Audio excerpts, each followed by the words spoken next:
In this guide, I'm going to show you how you could fix strict NAT type and switch it to open on your Xbox. Before we do get into this guide though, make sure to like the video and subscribe to the channel with all notifications on.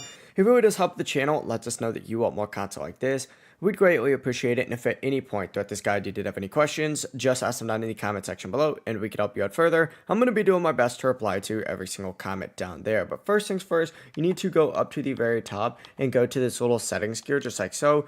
Open it up and you need to go into your network settings. Once you open this up, you can go ahead and check your current NAT type. If it's not set to open, you're going to want to go ahead and adjust that to open. And to do this, you need to go into advanced settings. So go ahead and open this up and select alternate port selection. Switch this to manual and try selecting different ports. After choosing a new port, check to see if your NAT type updates. Another method that you can try is a full power cycle. To do this, turn off your Xbox and unplug it, and then unplug your internet router as well. Wait about 1 to 2 minutes and then plug everything back in and restart your console. You should also check your router settings and just make sure UPnP is enabled, since it's going to help automatically open correct ports on your Xbox.